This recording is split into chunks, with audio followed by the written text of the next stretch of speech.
ICU. There was so much. Then my lawyers subpoenaed the video surveillance because we were trying to prove that I was not out shopping in Columbus Circle. I was standing and talking to Dr. Orozco. They were trying to prove that I was not even in the building, that I just left and abandoned my patients completely. They were really like out to prove that I was not even in the hospital at all. And so we subpoenaed the video surveillance, and what do you know? It was conveniently destroyed. And so then my lawyers subpoenaed the emails between the security department and the director, and to see why the videos were destroyed.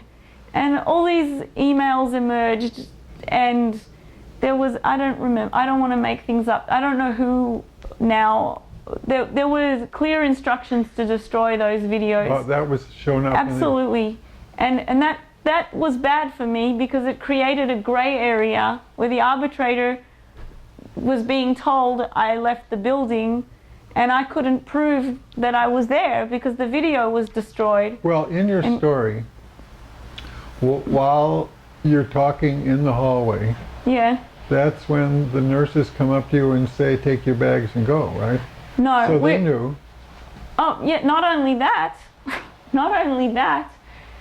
when they claimed that I was missing in action, MIA, this is the irony of all. Eileen tried to say, she said, I'm pretty sure she said it in the grievance hearing for sure, and I'm pretty sure she said it to the arbitrator as well, but don't quote me on that. She tried to say that she was worried about me and that she asked the security guards to find me on the camera to make sure that I was okay. And the security guard found me, and I was talking to Dr. Orozco in the ambulance hallway. And so she was relieved that I was there and I was okay. She definitely said that in the hearing. And then, that's just it. She lied, and she got caught in her own lie, because that was the truth. She did in fact ask them to look for me on the cameras, and they did find me talking to Dr. Orozco. And Sabrina asked her, do you want me to go and get her? And Eileen said, no, let her stay and talk to Dr. Orozco. When they finish talking, tell her to take her bag and go home. Wow. And Sabrina testified to that, and so did Eileen. And Eileen's own testimony contradicted itself depending on who was questioning her, and then she had to also provide written statements, and they contradicted things she said. In fact, everybody there pretty much was... So the arbitrator could see these contradictions? Oh, it was so obvious. It was like, I think he was even laughing at some moments. It was just so unnerving. I had to, because I was not allowed to speak through any of it, and all these people were talking about me, and she did this and she did that, and she went shopping, and I had to sit there and not say a word for a year and a half while all these witnesses were coming in and giving versions of whatever. Everyone, the director also had to take the stand, and like everyone lied. Everyone lied, all of them. Finally, it was so let me just say, coinciding with all of this, the licensing board, which is called the OPD, the Office of Professional Discipline, they cleared me of the patient abandonment allegation. Ah. They said that they did a huge investigation. They said that all my patients were well taken care of, that all the documentation was up to date, and that there was no evidence that could even hint that any patients were abandoned, and they closed the case. And we gave that to the arbitrator. It was like divine timing. It was like a gift from God, and it was. And the lawyers of the hospital, unbelievably, called the OPD during the arbitration and asked the OPD to reopen the investigation against me, while the arbitration was still happening, which is the ultimate, legally, I've been told that that's the ultimate, I don't know, that it's not allowed. It's not, right? You said you're a lawyer. I don't know about that one. I've been told repeatedly. So, but anyway, the OPD said no. They said that they investigated thoroughly. Oh, they said they wouldn't do it. They absolutely wouldn't do it. They were dead set that there was no evidence that I abandoned patients. And game over. well, and then, but on top of that, the Department of Health, the Center for Medicare and Medicaid Services, they were all communicating with me. They had investigations that were going on. They wanted me to provide written statements. I spoke with investigators on the phone, and their investigations substantiated everything that I had told them. And it went from the Department of Health to CMS, which is federal. CMS put the hospital on a termination track for all federal funding, and they were given 20 days to provide a plan of action to prevent any kind of Daniel Iverson incident from happening in the future, where someone is turned away, someone is suicidal, someone is homeless. So they were given 20 days to act on that. To come up with a plan? They called it a plan of action to prevent these kind of deficiencies from reoccurring. And they refer to them as deficiencies. I have the documents here. Now, what I missed, if you'll excuse me, is the jump from... Because it was coinciding, so that's why I'm trying to tell you everything. Oh, they were happening at the same time. Well, these investigations went for like a year or more, and so did my arbitration, so and they were both... before there was a ruling of the arbitrator, there was already an order for the hospital to clean up its act. Yes. We actually gave the arbitrator the Department of Health findings, which listed all the things that had happened to Daniel Iverson. And by this time, the administrator knew that they were getting even with you for Iverson? I don't understand the question. He already understood the motivation of this attacking you by the hospital was they were pissed off about the Iverson story? Yes. Oh, no, not until I took the witness, not until it was my turn to speak. Uh-huh. Until my lawyer got to speak and I got to take the witness stand, everything was a one-sided attack, and it was a long, long time of and Iverson wasn't mentioned? No, it was all about Danna abandoning patients. That was all that was discussed. 25 minutes in the hallway. Mm-hmm. Yeah, and the story that... Pretending that you were shopping. Yeah. Wow. And they knew full well, Eileen knew full well, your fellow workers knew full well? Oh, okay. Yeah. So while the investigation of Iverson was happening, while these other things were happening, you were interacting with that investigation too? The CMS one? Yeah. No, is that the one that the order to clean up their act? Yes. I mean, I wasn't involved in the investigation. I provided the information that they requested.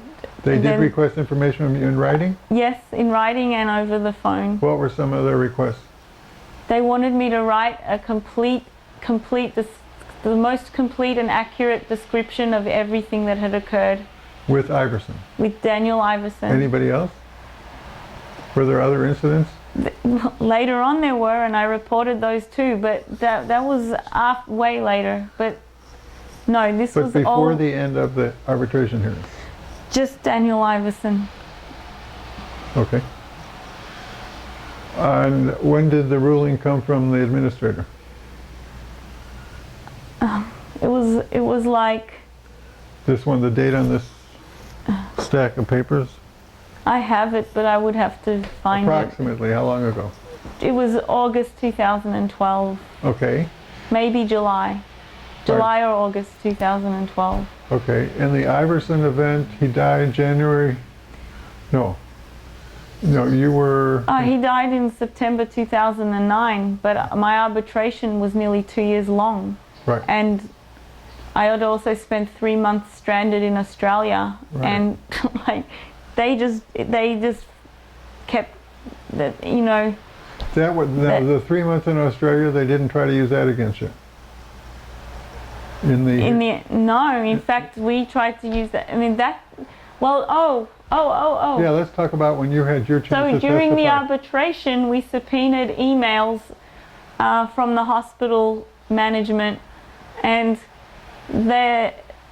at first the hospital said no. There's millions. It's on the transcript. They said there are millions of emails. We could never provide all these emails. We requested emails with the name Danna Novak in them. And their response was, there are millions of them. It's too much work for them to provide. And that's on the transcript. Millions. And my lawyer was like, why are there millions of emails with Danna Novak's name all over them? And you know, that became like a big thing. Finally, the arbitrator forced them to provide the emails. And they came on 3 CDs. And I have them too. And on one, you know, there's so much, but one of them has all this correspondence between Eileen, my manager, and Yung Lee, the woman that was handling my visa during the period that I was in Australia and the consulate was not accepting the documents. And Eileen is dictating to her not to renew my visa and telling her, actually giving her really false information, saying that I call in sick, that I don't remember. It was like she gave her this list and she said, we don't renew her visa. We don't want to renew her visa. But the thing is, Eileen was also sending me emails saying, I'm going to call Yung Lee and I'm going to get her to work extra fast on this and I'm going to do everything that I can to speed this up for you. These emails were the same day. She was telling me that she's calling Yung Lee to speed things up, and she's writing Yung Lee emails telling her don't renew her visa. And that's why these documents, and that's when I realized, this was like 2 years on, I realized, and I always suspected it, but now I had solid proof that this was intended, and I knew it though. I knew it intuitively. If this goes 2 hours, 3 hours, no problem. We'll just go part 1, part 2, part 3. We want you to tell your story, and you're telling it well. I mean, it's clear. The revelations are sort of like WikiLeaks and Snowden as far as what the emails reveal. You can see why they didn't want to release them. That's pretty clear. Totally. And any more good parts to the email you can think of? There's yeah, there was all plotting between them to terminate me. I mean, through and through. They were all CCing each other. Now, what about that intensive care doctor who said you let us down? Did that plot come out in the email too? She was a nurse. She was the head of critical care. She was a nurse. Yeah. She was in every email. She was CC'd on all the emails. Oh, absolutely. I see. Every single, Eileen, my manager, Mahalia Venturanza, the head of critical care, Susan Dietz, who was the chief of nursing, Janet Connery, who was like the head of human resources. They were all CC'd. They were all CC'd. And the director of the ER, Dr. Patricia Carey, who's still the director there, and all these people were CC'd on an infinite emails. I mean, there were other. And they were all at my arbitration testifying against me. They were all there. And yeah, that, you know, And the Iverson definitely shows up in the email. Yes, I can give you those emails. Absolutely. So then the arbitrator makes his ruling, and what's he say? He reduced my termination to a 6-month suspension. And this was already a year and a half later, so my 6-month suspension was already like gone. But he said that because he had no way to prove the time that I was away talking to Dr. Orozco, because the video surveillance was destroyed, because he had no way of knowing Well, what did Dr. Roscoe say? Dr. Orozco was honest. He was very honest. He was probably the only witness that did not serve them well. He was honest. He said the truth. The arbitrator, even though he believed you, he was playing politics a little? According to the union, they tell me that judges decide guilty, not guilty, or whatever. They told me that arbitrators are always kind of want to please both sides. So but the union maintained that it was like redundant and it was just to give the hospital throw them a bone. And the union upholds till this day that we won that arbitration. So do I, because I was reinstated. I was awarded 12 months back pay. I was awarded seniority, full benefits, all my accrued benefit, everything that I had lost. So it was all amazing. I won this arbitration. It was incredible. But then I had to return to work and I was nervous. So as your union said, yes, the arbitrator tried to come up with some middle position, but it was kind of obvious he was with you. He said he couldn't quite conclude because of the mysteriously missing video. Wait, it's not mysterious, it's right in the emails that they were plotting, yes, ordering. It was no accident that no. So that was just a bone he threw. But basically he said you get your a year's pay. Immediate reinstatement, 12 months back pay, seniority, and benefits. Okay. So you go back to work, and what happens? Oh no, it's already hit them. They got the 20 days to come up with a plan. How did they respond to that? What was the plan like? Coinciding with when I won the arbitration, the Department of Health and CMS sanctioned, the state and federal government sanctioned Roosevelt Hospital, and they found actually that there were other patients like Daniel Iverson that had died. There was a huge investigation and they concluded that this had happened routinely with the homeless, and so they double hated me then, because now they'd been like they had the state and federal government onto them. Then the arbitrator reinstated me, and I was ready to go back to work, but the union told me that there were nurses and staff members petitioning against me returning to work. I didn't know. I asked them questions, but the union actually didn't give me much information. They told me not to worry, they're going to sort it out. But I just kind of sat around and waited for another few weeks. Then Did you learn who those people were? The union wouldn't tell me. They told me it was all through, it included management and staff that I don't know who. But anyway, I was finally told that I could come back to work. So day one, I walk in there after a year and 9 months of being terminated, and everyone is in shock that I'm walking in the doors.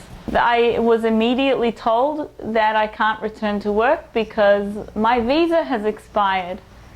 But I said to them, no, my visa has not expired. It expires in November and we're in August now. They told me, they insisted that my visa had expired, and I told them the visa is in my passport. I have it at home. It expires. It always expires on November 25th. Like, cause it's like every year. Like, I told them, but they told me, no, we think your visa has expired. You can't work. They said until you can go home and show us a copy of your passport, you can't work. So I called the union and I said that they're telling me my visa expired. So anyway, I had to come home and get my visa and take it to Human Resources and show them that my visa was valid. which it was. They photocopied it, and then I came back to work. I started working again. Most of the people there didn't speak to me, except a small handful of nurses that used to be my friends before all this went down. There were a few nurses that were really always believing in me and they were really happy to see me back. They told me that they were so proud of me. But it was more popular not to like me than to like me. And to say the least, the director hated my guts. And it was the same director that I had reported the death of Daniel Iverson to. And all the staff that were involved with Daniel Iverson, they were all, nastier than they were before.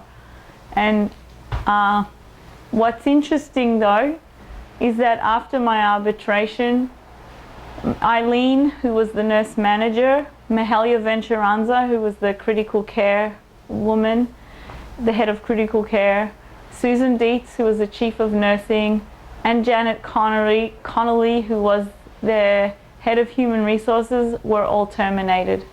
Wow! All in a matter of a couple of weeks. They were all terminated. Boom, boom, boom, boom. The new manager was a really nice man. He was very kind, he was very fair. I think he was stuck between a rock and a hard place, because I think he genuinely liked me and believed me and thought I was great. And he often told me, I have emails from him where he said, the patients love you, your skills are fantastic. I always got compliments from him, but the upper management were always giving him a hard time, and he was always stuck in the middle. So one of the first things that I did when I won the arbitration and returned to work is I asked the union as well, but I asked human resources if they would sponsor me for a green card. There was no more Yung Lee, she was also gone. There was now a woman named Raquel, who was doing the job that Yung Lee had once done, handling visas and green cards. I spoke with Raquel and I said, would the hospital sponsor me for a green card? She told me, yeah, no problem. She said, it's a very simple and straightforward procedure. All you need is your department manager's approval. And she said, just get him to send me an email or call me, and it's all cake. But then my department manager, he had to get permission from higher up, and they were telling him, I don't know what they were telling him, but it was clear that they were telling him no, because he kept telling me that he wasn't sure, and it kind of became a circular game. I would talk to Raquel. She would say, you have to speak to Matt. Matt would say, I have to ask Aaron. Aaron was the new head of human resources. I was told, you have to speak to them. No, you have to speak to them. And everyone was telling me that they're waiting for an answer from someone else. And this kind of went on actually for a few months until my work visa did expire. And I was actually literally here in the country with an expired work visa. They told me right at the 11th hour, we won't give you a green card, but we will renew your visa. And on that note, I had no choice but to fly to Australia to renew my visa. It's the second time now. And is that an expense? It costs thousands. I mean, you have to get an immigration attorney, I had to fly to Australia, I had to pay for food and travel, and I had to get someone to take care of my dog here in New York. That was a few $1,000s right up, including dog food. And it was just totally unplanned. I literally just I had no choice. I had to leave the country and I had to get a new visa. So again, I was gone for this time it was 4 months. So what happened was, I was here and my visa had expired, and I wanted to keep going to work, and I could have kept going to work, but you're not allowed to when your visa expires. So I was just sitting here in my apartment, and they were telling me that they have an immigration attorney and that she's going to put together the papers for me to take to Australia. That took like a month at least, if not a month and a half. And then I had to sort out someone to take care of my dog, and then I flew to Australia, and then the whole process was, it took weeks and weeks. It just took longer. And I came back here and returned to work in like April of last year. And it was just, and that manager that I said was nice, he resigned. Oh, and wow. He told me on his last day, the last thing he said to me is, I am disgusted that they wouldn't sponsor you for a green card. There were many other, I'm telling you about the green card, but coinciding to that, there were 20 other things happening. I'd been through a year and 9 months of unemployment. My landlord was telling me he wants to evict me. I was in debt to people that I'd borrowed money from. I was suffering from insomnia. I was now coming back to a place where nobody wanted me. I was like definitely anxious, and I was very frequently and I was still, people were still being hostile, and it was. What was your salary when you parted from the hospital? When I was terminated, it was $98,500 a year gross. So you were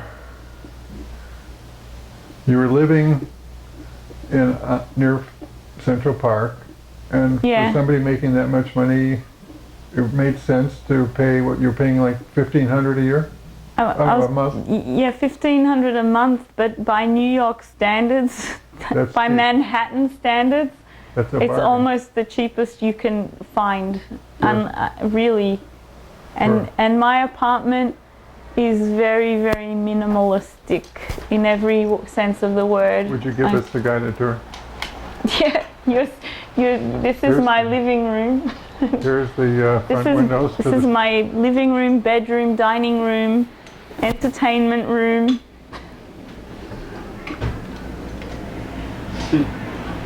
Library, billiard room. How many people did the findings say killed homeless because of neglect?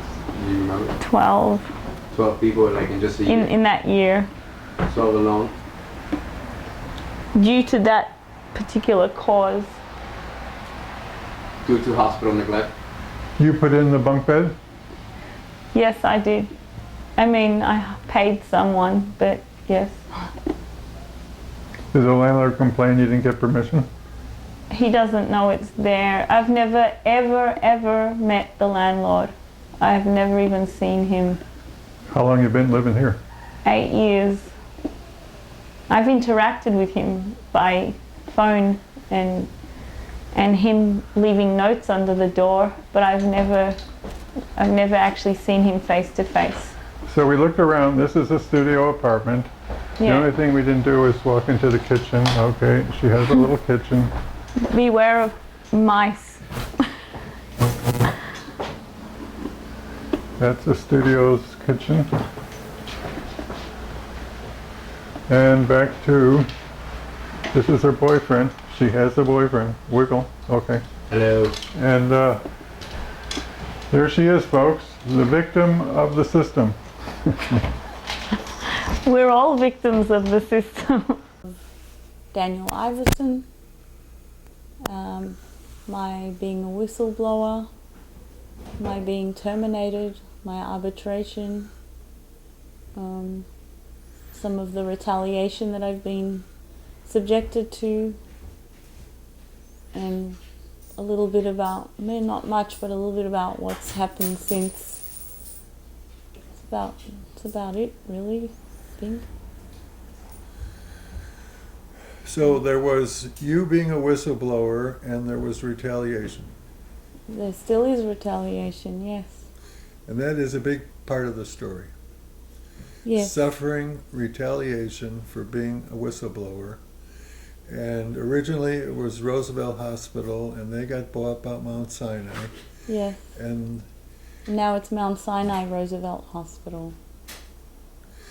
And what you originally complained about, they created a panel to deal exactly which did not create before. That was the problem. So they did create the language to acknowledge that you were absolutely 100% on the money as far as an error in the, you can say, policy or attitude or the way they chose as a hospital organization to deal with one episode.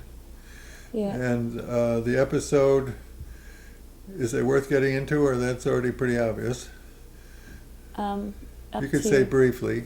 What could you say the whistleblowing story in 3 minutes? I can try.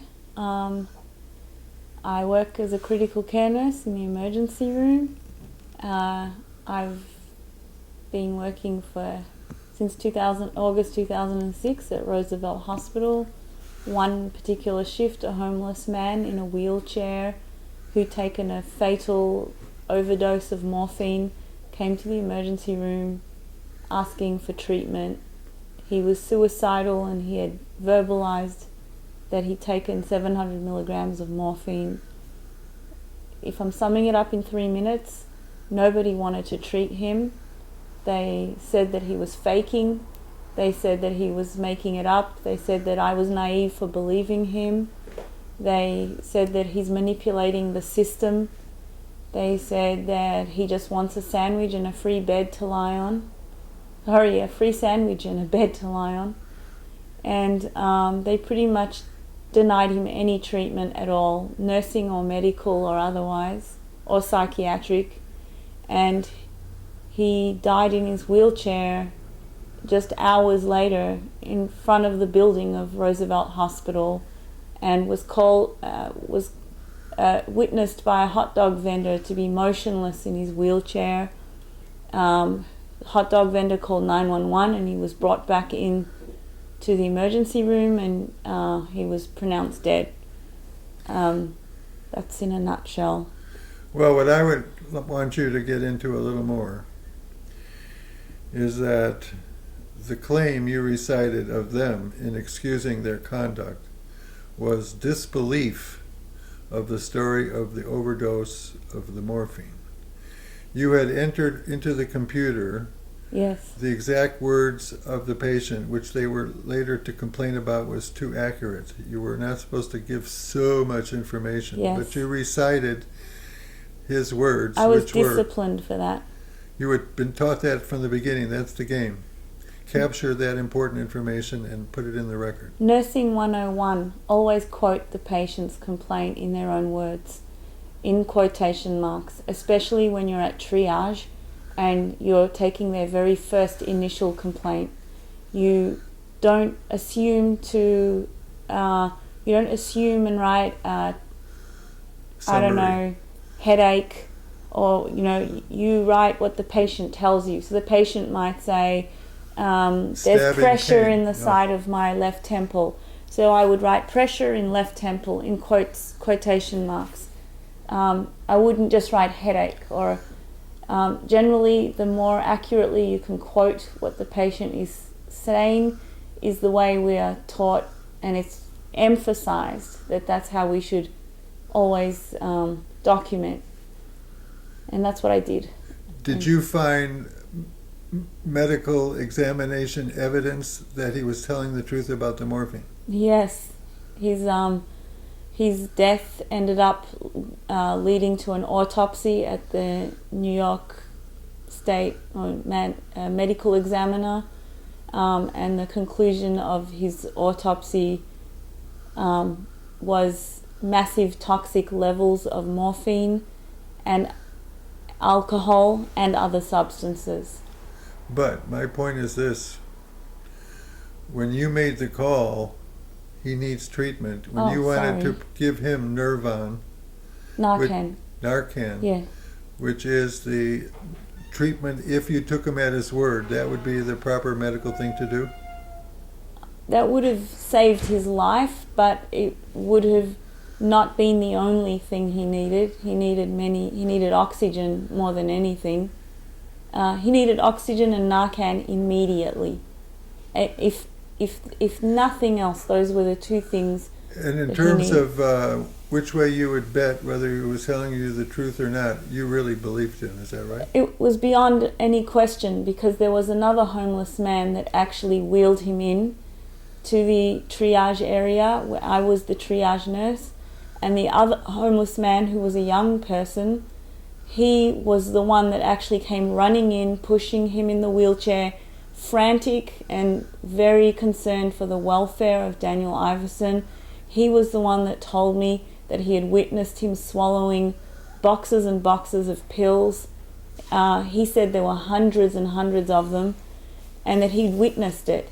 So him telling me that was one thing, and then Daniel Iverson then confirmed it to me in his own words, was absolutely something that I couldn't question. There was no doubt in my mind. So for the other side to say that no, he was making it up, he just wanted a place to hang out. You had already had a relationship with him where you were familiar with his hanging out needs and so forth. They knew him too. Yes. And so do you believe that the claim was just to excuse an error that they made after the fact? They didn't say it at the time that he made it up, or did they say that? Or they could have just come up with that because they wanted to throw him out? They did come up with that because they wanted to throw him out. That's exactly what happened. I took him to the resuscitation room, and we were in the resuscitation room with him for a good 25 to 30 minutes. And I had an entire team, the resuscitation team, of doctors, nurses, and that includes the attending, residents, interns, nurse, charge nurse, senior nurses, technicians, and nobody wanting to treat him. They didn't believe that he'd taken morphine at all. They told me that I was naive.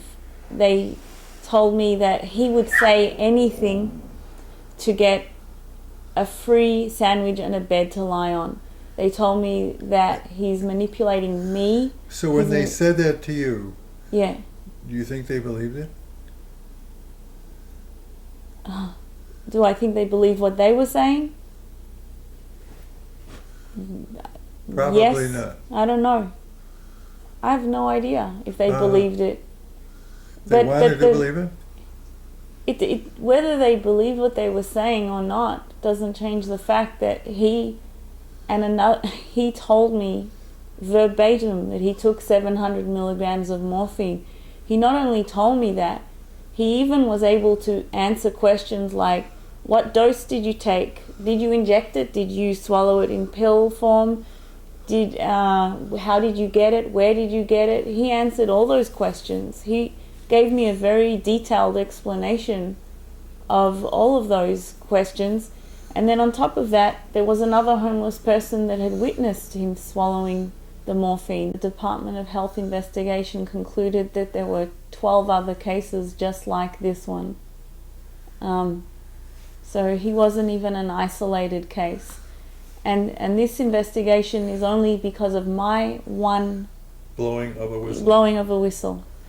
I still think if how many other people were to speak up, how many more would be discovered, unearthed, that have just gone covered up. And the blowing of your whistle, to summarize that, was first to call it to the attention of your own management, and working your way up that line?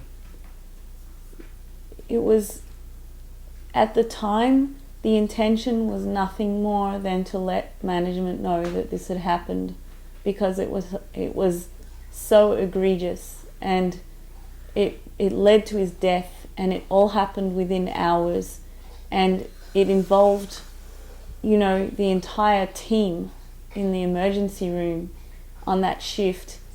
And because it was a night shift, there was no directors or managers present, and it was like the next day it could have just gone the story would never have been told. And I just felt it like upon me to let someone know. There was no other intention there. It was just to let them know that this had happened. And you went first to your immediate supervisor? I went directly to the director of the emergency room. Her name is Dr. Patricia Carey. She's still the director today. And how did she respond, do you know? She didn't shrug it off. She said she didn't look surprised or, startled by any of it. She didn't show any facial expression.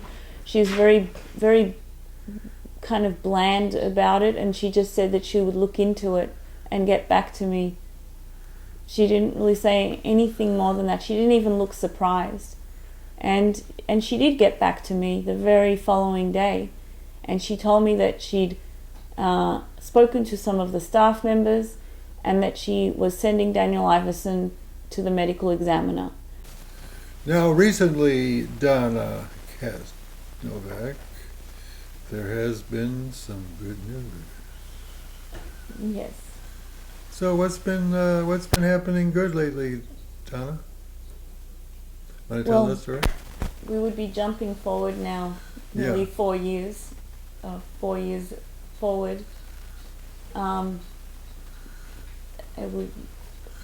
of the tricks they used to get rid of you as a whistleblower was to attack you for one email.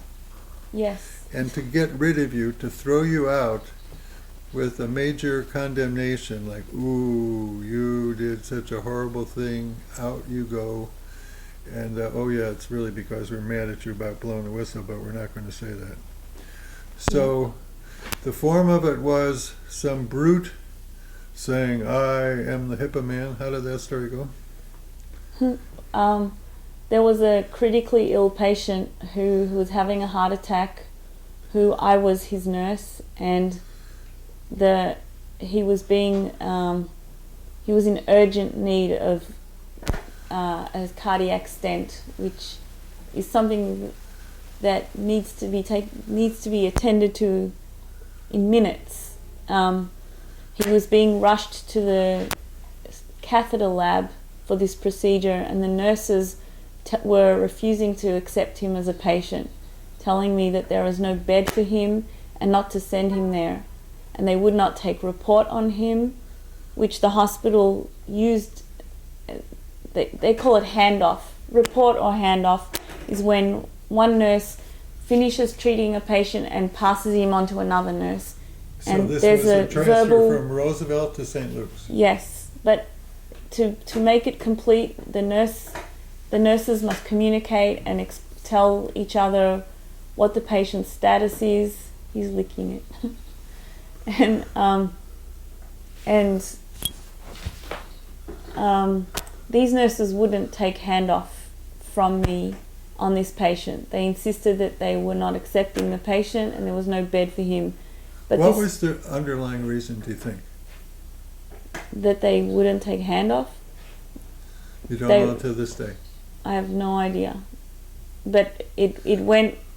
Were they kind of crowded already at their end? Was there truth to that? We don't know. I'll never know. Is that a trick that they use that as an excuse when they don't want somebody? Generally, nurses always make up excuses not to take new patients. However, this is like a critically ill patient who's having a heart attack, who needs to have a cardiac stent, and time is of the essence because time equals myocardium. And these nurses were creating a lot of blockages in the smooth transition of this patient being treated. And all I did was write an email to my manager explaining the situation of this patient.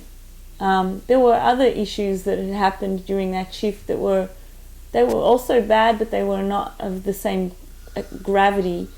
And I wrote this email to my manager telling her about this incident because it was very bad that it had happened, and B, I have been undergoing so many attacks by the hospital for frivolous things and things that they would even create, and I was just covering myself by putting it in an email, sending it to my manager, and I CC'd my union rep, whose name's James Ferris, as I always do, and just to inform them of this incident.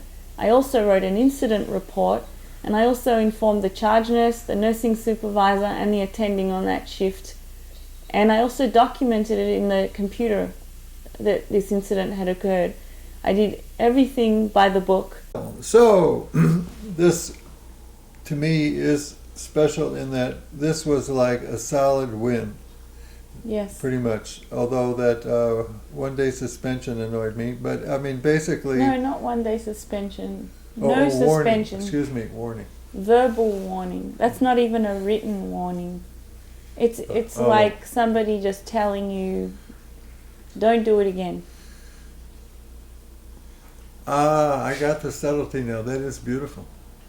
Right. That is. It's not even. It has pinned the tail. It's not even in my file. Like, it's not even in writing. So the arbitrator, in terms of the joke of they have to find something on the other side's favor, they said, okay, this is discipline. Okay, in the scale of discipline games, you were supposed to give her a verbal warning. Yes. And you just pointed out that is a notch less severe than a written warning, that it is indeed a total favor of your position. Completely. And furthermore, the arbitrator asked me in the well, there's a few more things that are very relevant here, actually. Firstly, the arbitrator, the hospital, if they are aware that there has been a HIPPA violation, they are obligated by the law to inform the patient whose HIPAA laws were violated of the fact that their HIPAA privacy was violated. They never did that in this instance, and it came up in the arbitration where they asked Norman Werner, have you notified the patient that his HIPAA rights were violated? Norman Werner said no. They asked him, why didn't you inform the patient? According to the law, you must let the patient know. He said that they looked into it and they assessed the situation and they weighed up all the pros and cons, and they decided that it didn't rise to a certain a level of requiring to let the patient know. So that was another thing that was quite lame, and in itself a violation of the law that he so strongly adheres to. And then also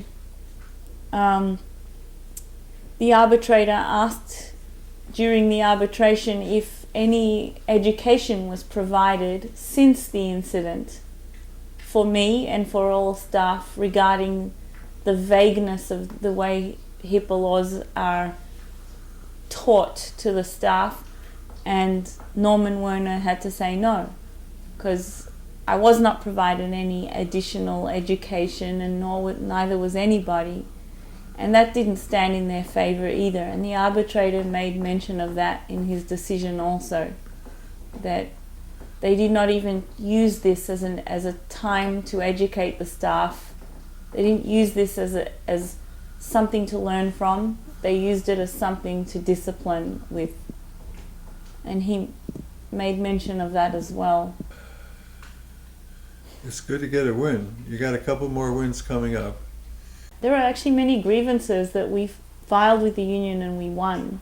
That, you know, like for my FMLA request, they still were very deceitful with the way everything was handled.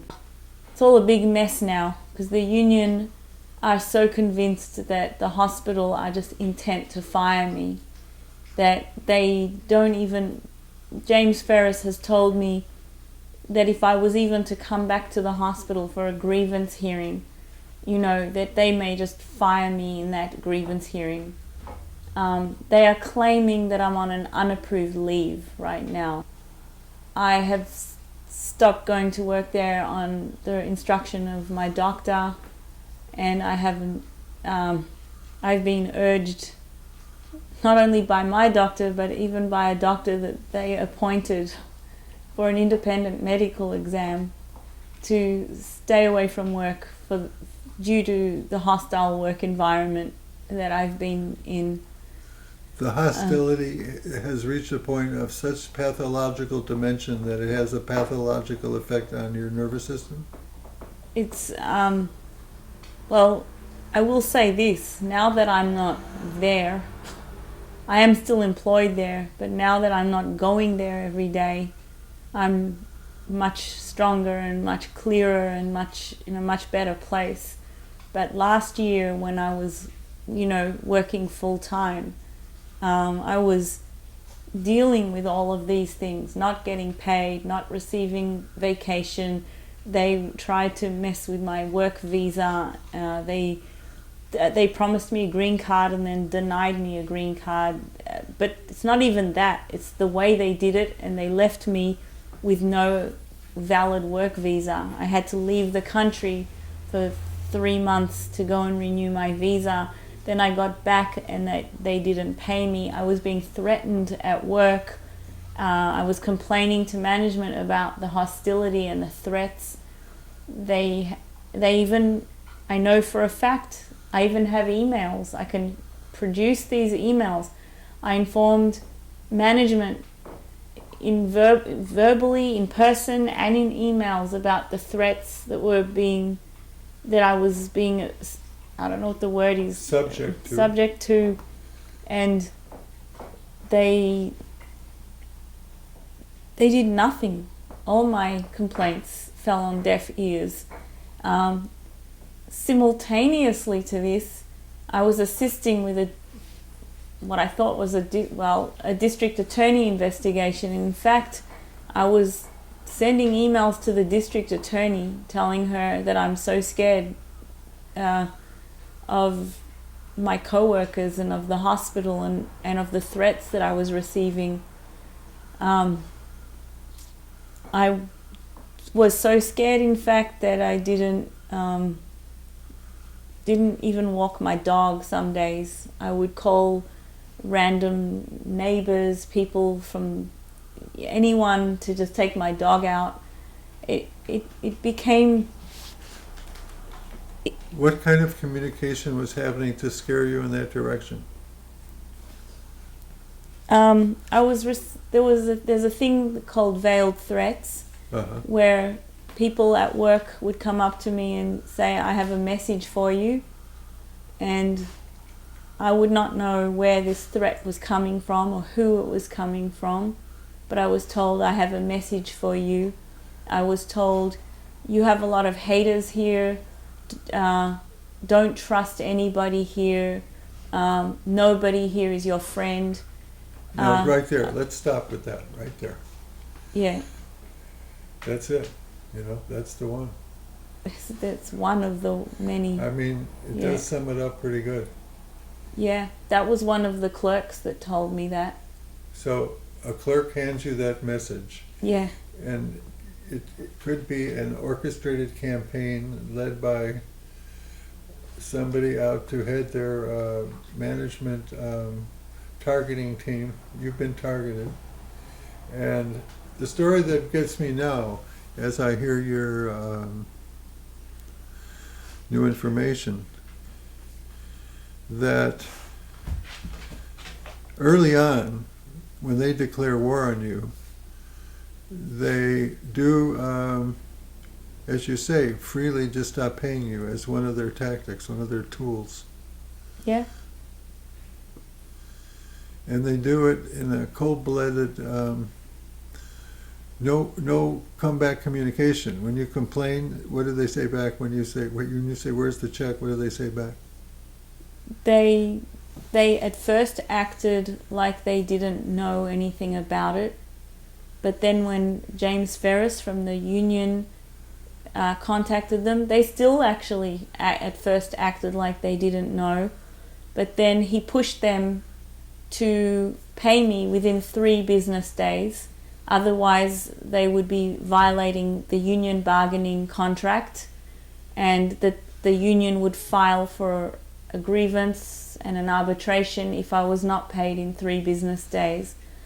The hospital still, there were emails going backward and forward, and I was CC'd on all of them. So I have all these, the whole trail, the thread of emails between James Ferris and Aaron Cranich. Aaron Cranich was the Director of Labor Relations. And Aaron Cranich is very, very deceptive in his emails, and James Ferris calls him out on it every time. And Aaron Cranich even says in one of his emails that I have not made any complaints about not being paid, where the truth was, not only had I complained, I had gone to the Human Resources building on my lunch break. I spoke to Annette Mendez in the payroll office. I spoke to a man who goes as Mr. Nitzel, who's like the head of the payroll department. I spoke with Miss Carly Sosa. I spoke with Diane Lulak, who's a benefits department person. I spoke with Aaron Cranich, and all in person, and all of them would send me to I would speak to Mr. Nitzel. He would say, oh no, you need to speak to Annette Mendez. I would go and speak to Annette Mendez, and she would say, no, I don't know why Mr. Nitzel sent you here. You need to go and speak to the supervisor. I would go and speak to the supervisor, and they would say, go and speak to Aaron Cranich. They like dicked me around for hours, in fact days. And then when James Ferris and Aaron Cranich were emailing, Aaron Cranich had the audacity to say that I had not made any complaints. And it was the furthest thing from the truth. He also made a few outright lies. There was one that was really upsetting. I can't remember it now. But James Ferris immediately called him out on it. So when he called him out on it, what did he say back after that? I would love Change to just the subject. I can pull my laptop out and read them to you. Okay, we'll go if you want. Go get it.